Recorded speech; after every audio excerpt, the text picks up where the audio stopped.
in the squadron.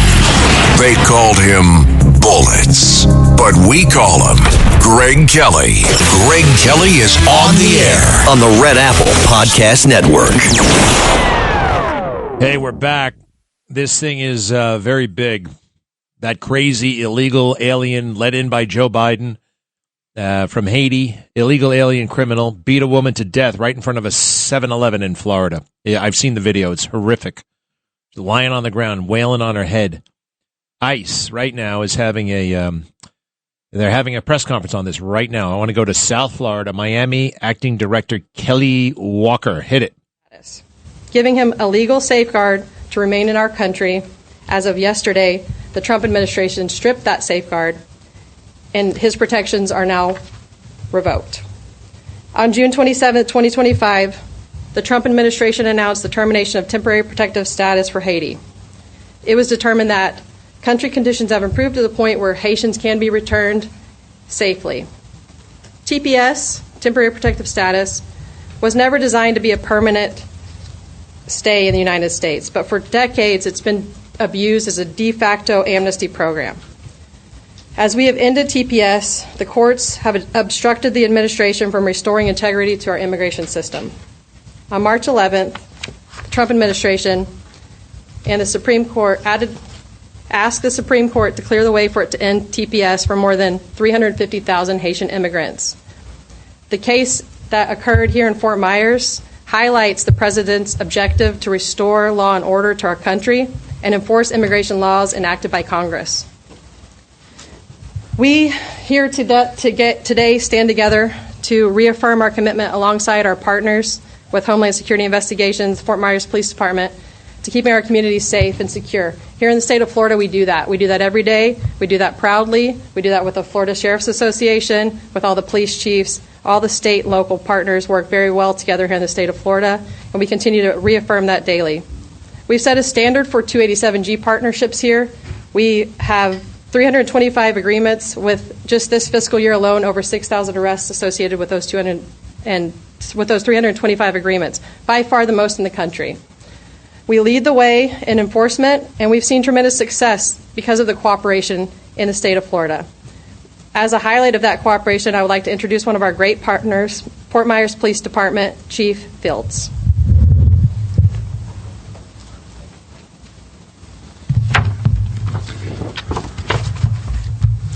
Good afternoon. My name is Jason. All right, so there's the announcement from Homeland. I want to hear from the sheriff. That sheriff is a good guy.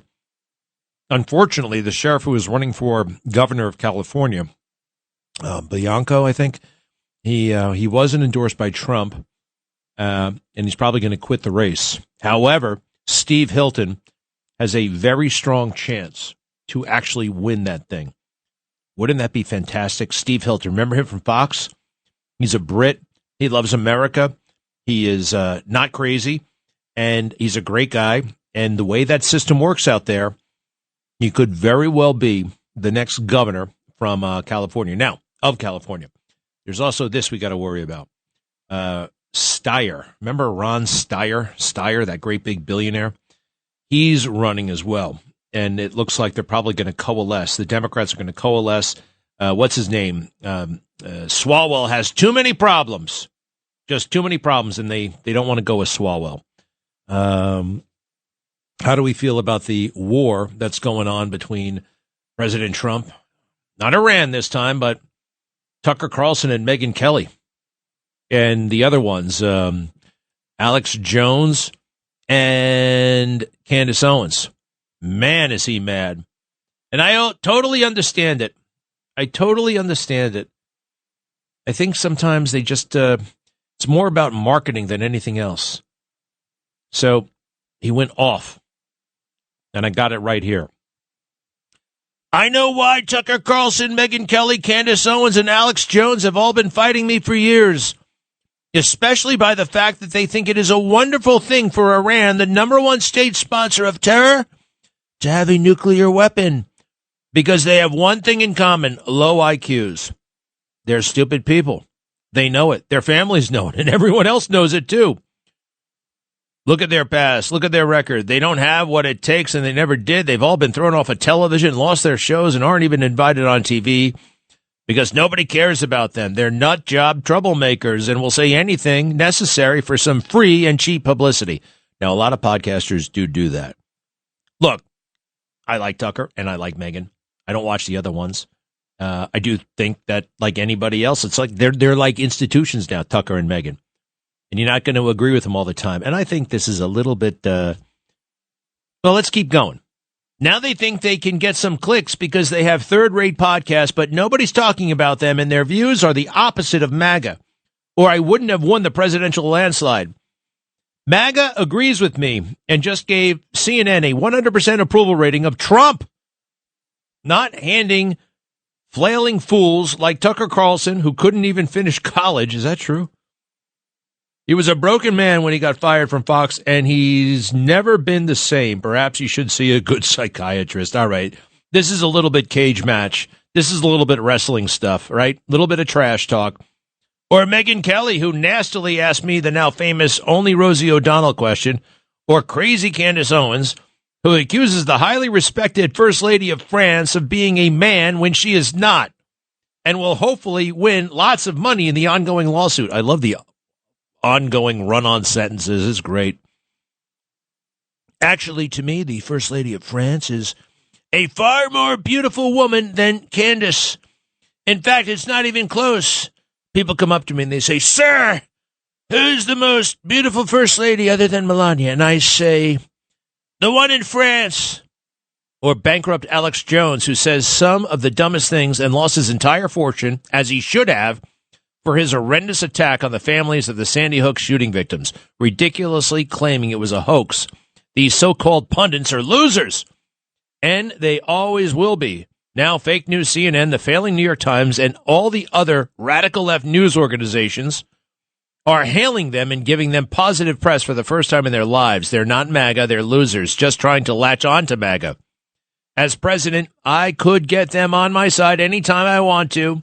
But when they call, I don't return their calls because I'm too busy on world and country affairs. And after a few times, they go nasty, just like Marjorie Trader Brown. But I no longer care about that stuff. I only care about doing right for our country. MAGA is about winning and strength in not allowing Iran to have nuclear weapons. MAGA is about making America great again. And these people have no idea how to do that. But I do, because the United States is now the hottest country anywhere in the world. President Donald J. Trump. Now, there are friends of mine who are like, why does he have to write like that? Well, number one, it's compelling. And why does he have to have the capitalized and the exclamation points that make no sense? It's even visually compelling. Your eyes see this and you want to read it. If he just posted a normal paragraph, you wouldn't want to read it. If he used conventional political tones, no one would want to read it. And where is it written down that because you're president of the United States, you shouldn't be tweeting, you shouldn't be Xing? I know we all have this romantic idea of what a president is supposed to sound like and look like, but it is romantic and therefore unrealistic and kind of uninformed, really. We want a patrician person above it all. We don't want a fighter. See, that's the appeal with President Trump. Every president says when they're running for campaign, "I will fight for you." And they only say it during campaign season. "I will not rest." And then they go on a holiday to Hawaii.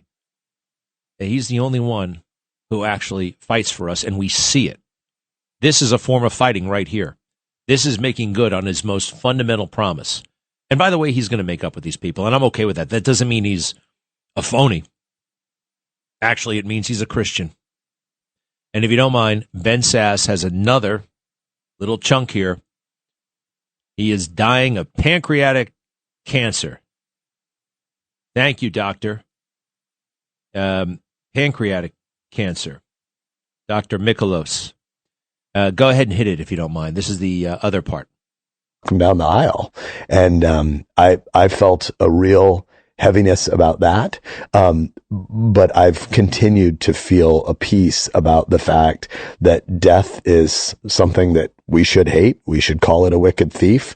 And yet it's pretty good that you pass through the vale of tears one time, and then there will be no more tears. There will be no more cancer. Can I ask how you think your kids are processing the experience? They have a great mom, and they are theologically rooted, and their hope is in Jesus. And they, all three are doing really well. My girls are 22 and 24, and I know that our conversations are the true and accurate conversations. My 14-year-old son is gritty enough and tough enough that I think even if he wasn't doing well, he could probably fake it. Yeah. So I don't fully know, so I covet prayers on that, but he seems to be doing well. How about that? How about having those kinds of conversations? One of the things I really like about this, he's a fabulously educated man, by the way. Harvard, Princeton, Yale, the Sorbonne, the Louvre, all those great places. And he's talking about Jesus out loud, beautifully. And you can hear the depth of his knowledge and wisdom on that subject. He's not brand new to the subject. You know, a lot of us find Jesus on the deathbed, and better late than never. Absolutely. But you never hear about him sometimes. You can go weeks, months. If you don't go to church, if you don't flick around the dial on Sunday morning, you can go a long time without hearing anybody talk about Jesus or spreading the good news. And I think if we believe, if we truly believe, and if we don't truly believe, I suggest getting into the Bible more and more, kind of like I did. I don't know if I truly believed. I didn't know what I was or what I was doing. I was all over the place. Started reading it kind of out of curiosity, kind of out of something pulled me to the Bible. And I started reading, and then I'm like, wow, this is this is real. This is all real. Everything in this book is real. And it was proven to me. And it would be proven to you. It will be proven to you. To talk about Jesus, you know, on a Tuesday morning at work, not just in church, to open up about your own struggles and to look outside. That's another thing about the phone that's driving me crazy. When we are on that phone, we're not looking at each other. We're not looking at the suffering all around us. Speaking of which, I took a tumble today, a terrible, terrible tumble. I fell on Lexington Avenue and 59th Street. I thought I broke my leg. You ever step off a curve and somehow you think it is a certain depth, but it's not, but it's deeper? Something weird like that. I wasn't really paying much attention, but you don't have to. I was just crossing the street. I looked both ways. My foot hit the ground wrong somehow. I don't know how. And I was in agony for about 15 seconds on the ground, laying down. And I was like, ah! I was really, really, really in pain. I got myself up. I limped over. And the curious thing is, I mean, I wasn't really looking for help or anything. I was okay. It's not like the bone popped out. But I didn't know what was going on at first. And nobody stopped. Nobody stopped. I got to tell you, that surprised me. Now, I don't know.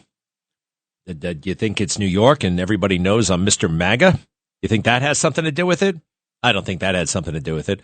Is everybody oblivious? Did they think I was scamming them? I was going to pickpocket them as they picked me up? What was going on? I've seen people fall down and everybody shows up to help the guy up. What do you think happened, Carlos? What was that all about? Now, it wasn't like the most crowded sidewalk in the world, but there were people there. There were people. I came this close. I'm all right, everybody. Don't worry about me. Woo! Anyway, that would have been rude. I think it was just an unlucky corner. That's all. It was just an unlucky corner. I know we're good, and I know people are great, right? But we really can only win with God. Left to our own devices, we're nasty. We're nasty people. We're nasty, sinful people. And through him.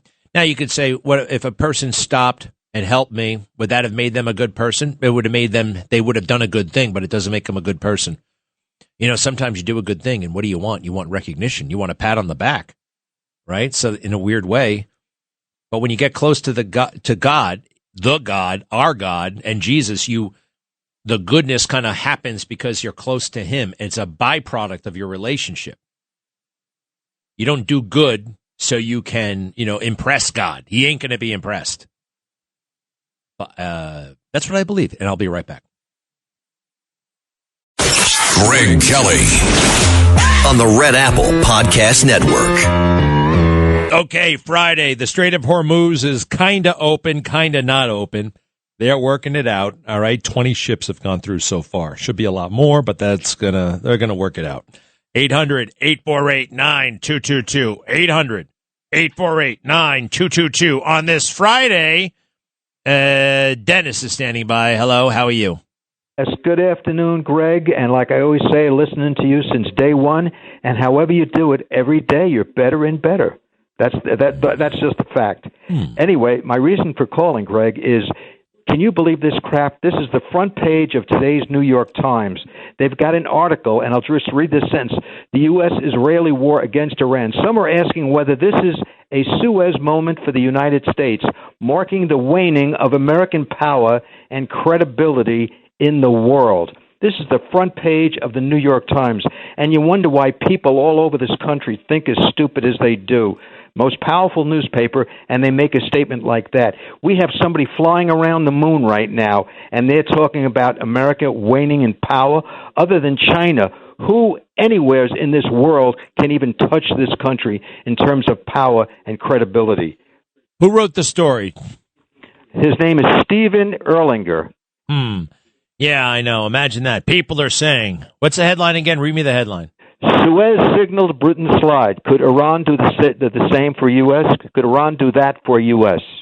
Yeah, I know. We have so many people out there online everywhere, and some of them are now at the New York Times. You know what they are? They're afraid of their liberal audience, and they write anything to keep them entertained and tell them what they want to hear.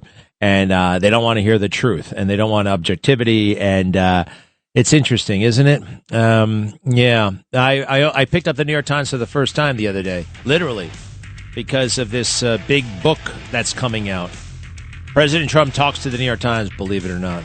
And, of course, the New York Times saying, Israel sold and coerced President Trump into the war. And that is such fake news. It's a definition of fake news. But so many of my friends in the podcast world bought into it.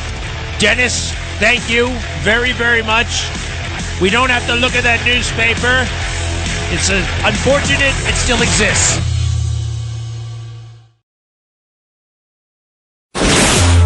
Greg Kelly, entertaining and informative on the Red Apple Podcast Network. 800-848-9222. 800-848-9222. Vice President Kamala Harris teases 2028 presidential bid. Yeah, she really thinks she's something. I see Pritzker kissing the ring of Al Sharpton. Al Sharpton. It's just an amazing thing to watch that guy in operation. We grew up watching Al Sharpton. The Tawana Brawley catastrophe, that hoax. What else about that matter? This man called for the violent death of cops, yelled and screamed, and not when he was 14 years old. As a full-grown public figure in New York City. That's how he became famous. And the idea that now you have to go and kiss his ass, and this has been the case for a long time. This has been the case. Barack Obama and the rest. It's disgusting. This party is disgusting. Oh, and speaking of Barack Obama and Barack Obama imitators, I just saw Todd Shapiro. Is that his name? The guy from Pennsylvania, the governor, Shapiro, Josh Shapiro. Todd Shapiro's a good guy. We like Todd. Josh Shapiro, I can't stand him. 800-848-9222. 800-848-9. Excuse me, 222. Yes, Tony. Hello.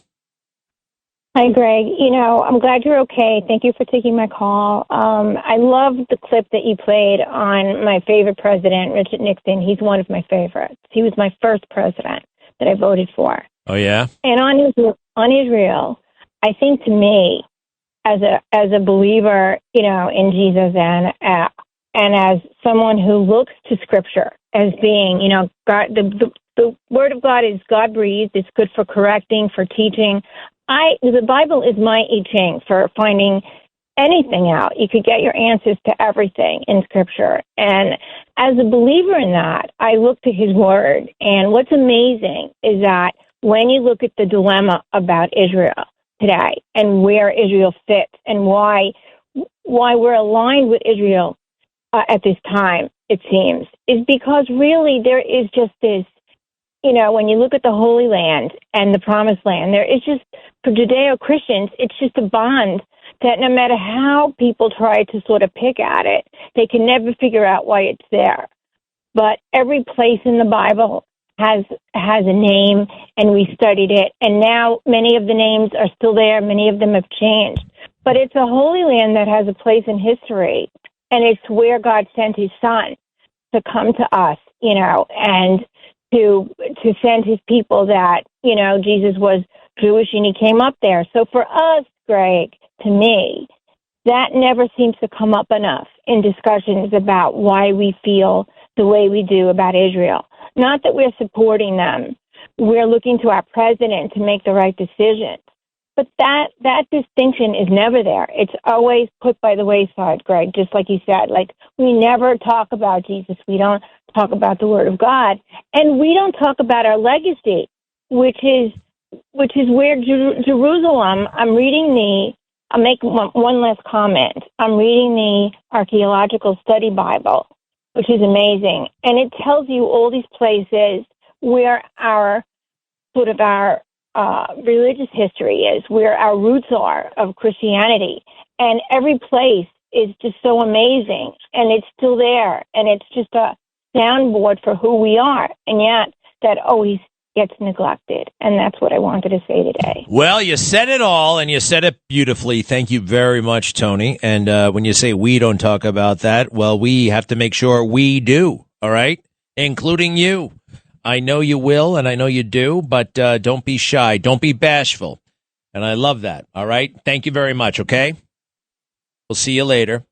I'm looking at all these guys, all these ex-astronauts, and you know what they have that I have? Wings of gold. Wings of gold. I got my flight school wings, just like they did. I went through Navy flight school. Did you know that about me, Carlos? Wings of gold. Well, you know I was a pilot, right? Well, you have to go to school to become a pilot. And you got to go to military pilot school. And I went to U.S. Naval Aviation programs, and Marines go through it too. It was such a blessing, to be honest, such a challenge, and so hard, fascinating, fun, scary. I was really scared of, not making it, actually. You got to learn 3 different planes. Flew in formation at night. That was the one that I was really scared about. Landed on 2 different aircraft carriers. Did aerobatics in formation. It's one thing doing aerobatics. Another thing doing it next to a plane. Here, watch this. Just imagine doing a loop in a barrel roll, flying a couple of feet from some other guy. That was another time I'm like, I don't know if I can do this, but I did it. It was hard, but I made it, and I'm very grateful. Yes, Dan, hello. Greg, how you doing?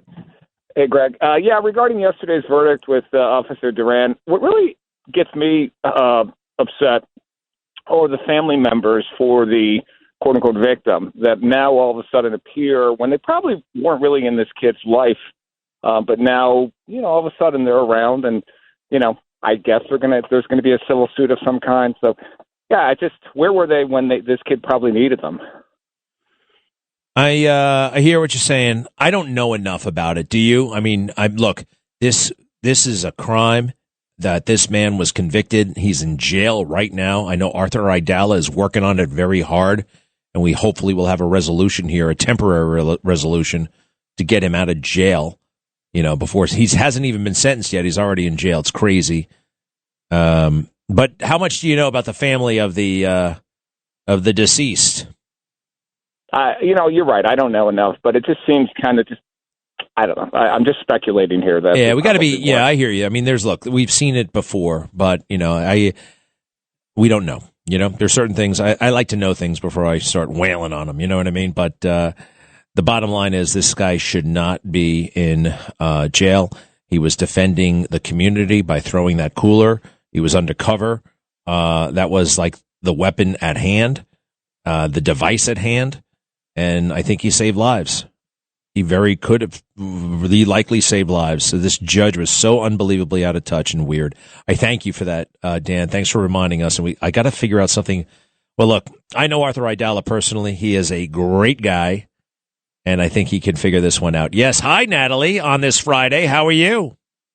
I'm very well, Greg. How are you? Good. I'm calling because I wanted to know what your thoughts were about this. My son is a cop. He's a transit cop in Lower Manhattan.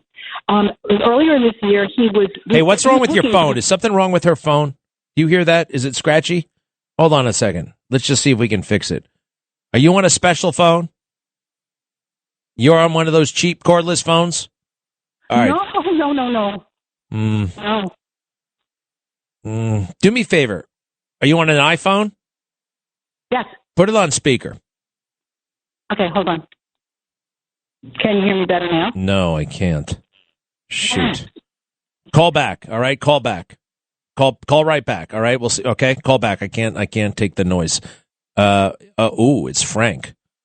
Yes, Frank. I got that. What did you want me to see this helicopter footage of? I see the helicopter footage. What was so special about this helicopter?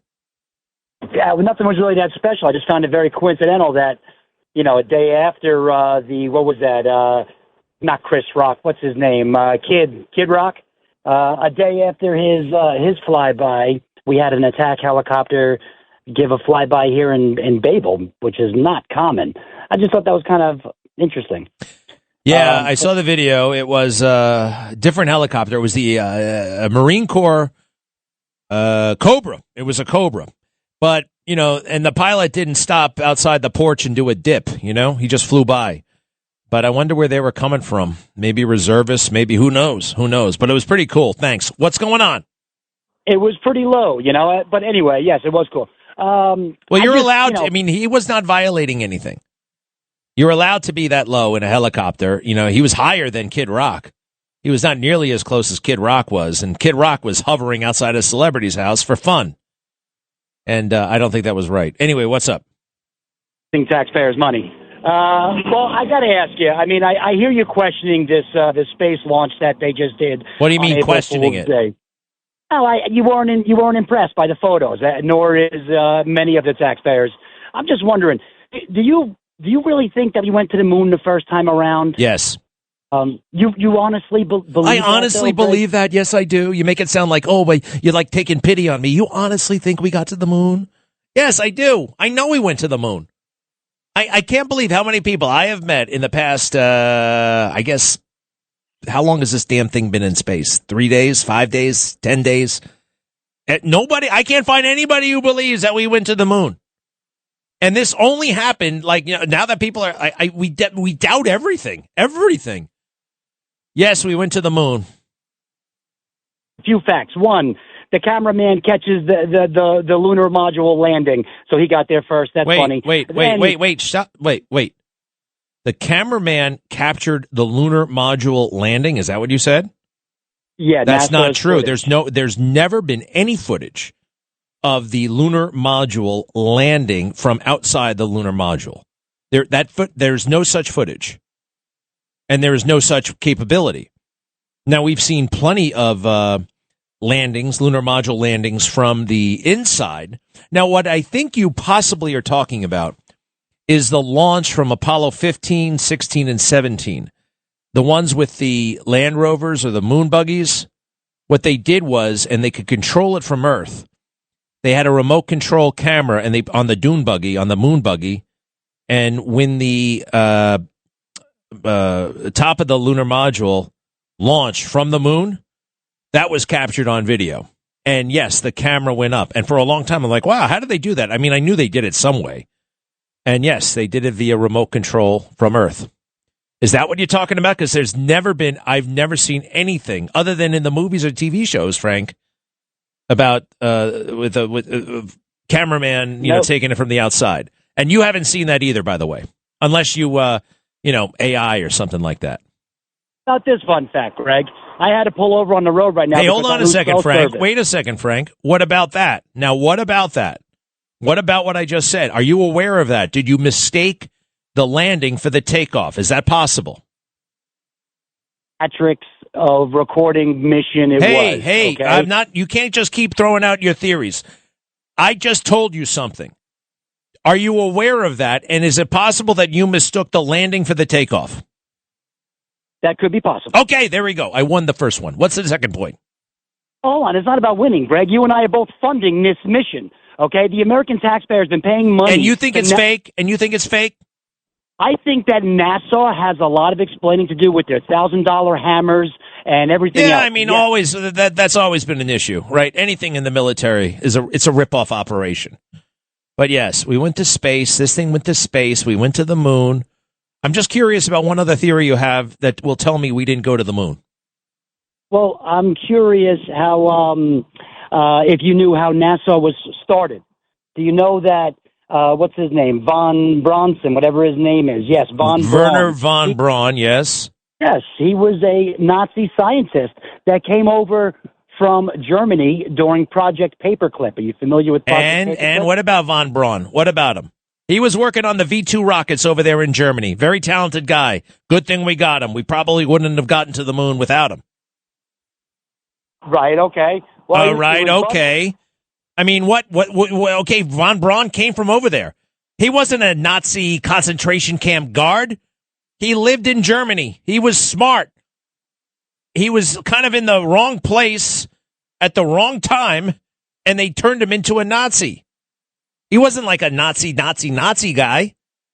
You know, he was he was not part of the genocide. You know, Project Paperclip. I mean, he came here. He helped us win this damn space race. And I'm glad. Very charismatic and interesting man. And I won't stand for him being maligned here, Frank. All right. I do appreciate it. You're very interesting and knowledgeable, but some of your knowledge is not fact-based. Greg, hello. Mr. Kelly, an honor as always. Hey, with the pleading by Rex, I have a question for you. The day that Rex was busted, there was a guy, Jimmy Burke. He was discovered at Bald Hill soliciting men, and he was drunk. If you ever read a book called Jimmy the King, he was the police commissioner. Yeah, Suffolk County. I know who the guy is. He's in jail right now, by the way. No, he's not. No, he is. He's out. No, he's in. He went back in. Waiting for sentencing from the Bald Hill incident. No. He's in a halfway house, which is the same thing. In Bald Hill, you mean the park where he was trying to have sex with that guy? But the day that Rex was busted, he was triggered. He had cocaine in his system. He had alcohol. Do you think that he was involved and that Rex getting busted triggered him? That's my question. I think he is a very suspicious fellow, and I have no idea anything more than that. I know that he beat somebody or something like that over dildos being found in his duffel bag. Did you hear about that one? I mean, it's just crazy. But look, these are the things I've heard. He was convicted. He did go to jail for a long time. Now, somebody told me yesterday, now I could be wrong on this one, that after the arrest for the sex thing in the park, in the men's room, that they sent him back to jail because it was a parole violation, and they were telling me he was still in the jail. Is that wrong? That is wrong. He's out on bail.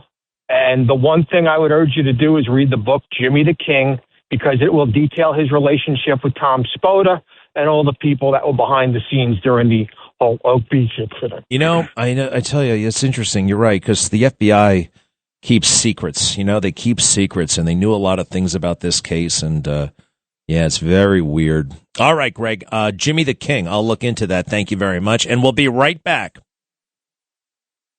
Greg Kelly, entertaining and informative on the Red Apple Podcast Network. Any military veterans out there? I would love to talk to a military veteran right now, because this Dan Rooney guy with his uniform, wearing his uniform as he runs for Congress, wearing it on TV, all that stuff, it's ridiculous. It's not appropriate. He may have a great agenda for the House, for the Congress, right? He may be the best, but he's making me really wonder, walking around like he's, Maverick from Top Gun. Am I the only one who finds this a little bit much? I would never do that. I even thought about running for Congress. The idea of showing up in my flight jacket with my wings on it. Yeah, here I am. I'm running for Congress. I'm Captain Greg Kelly. I'm Major Greg Kelly. I'm Lieutenant Colonel Greg Kelly. That's wrong. It's wrong. Mark, were you in the military? No, I was not. Oh, that's all right. What's Greg, up? Hello. Yeah. Yeah, I was calling to tell you about even illegal immigrants have to register for the draft for the Selective Service. Legal immigrants, right? No, illegal. Even undocumented. It says right here. Male U.S. citizens and immigrants, documented and undocumented. This is the exact thing that you pick up at the. I'm reading from. Yeah. You know, the thing that you pick up at the post office. Well, wait a second. Now we got a new one. You know this, so you don't pick that thing up at the post office anymore. You and I have heard of illegals serving before. I've heard of non-citizens serving in the military. I knew some people who were non-citizens serving in the military. Seems a little bit crazy. But right now it's automatic, and I don't think they're automatically going to register the non-citizens or the illegal non-citizens. You got a date on your on the paper there? No, I don't have a date on it, but it is old. Probably if I look hard. Yeah, it's like 10 years old. All right, but there you go. I think it's out of date, and also now we know it's out of date because they're going automatic. They're probably phasing it in though. Take a picture of it and send it to us at the radio station. I'd like to see that, okay? Thank you very much, Mark. Pete, hello. Hi, Greg. Thank you for your service. You're a hero. I tell you, I had the pleasure of sitting on a couch near you when they had the Vinny Medugno show at WABC. I didn't know it was you. You had a beautiful sweater on, and I would compliment you on it, the white sweater. Oh. And I thank you for your honesty on the radio. You have a lot of guts. You bring out good points, and you get the truth out to the people. So it's really fantastic what you do, and all your associates on the radio station. I'm a constant listener to you. I get all my information from you guys. I don't even bother watching it on TV because a lot of fake news. Well, very sweet of you, Pete. Thank you very much. I know the sweater you're talking about. It was a Christmas gift. Nice big white turtleneck. I love that sweater. It's one of my favorites, and I don't look fat in it. It's a little bit that fits just right. Makes me look very cool. Pete, have a great weekend. Thank you. And I think everybody has to have a great weekend because it's time for me to turn things over to the dominant. Yes, all right. Thank you. To be continued, everybody. And the astronauts are coming home. It's a pretty intense time. I know they're going to be safe, but maybe a prayer or two will not hurt. Hope those guys make it. And once they get on Earth, I want to ask them about what the hell they were really doing up there. And we'll be back on Monday.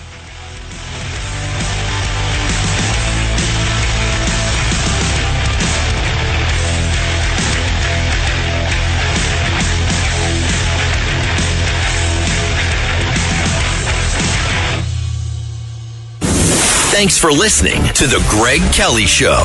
You can hear The Greg Kelly Show weekdays at 12:15 on 77 WABC. If you like the podcast, share it with your friends and listen anytime at WABCRadio.com and download the WABC Radio app. Hit that subscribe button on all major podcast platforms. Plus, follow WABC on social on Instagram, TikTok, Facebook, and X. See you next time for a new episode so you never have to wonder. What the heck is going on here?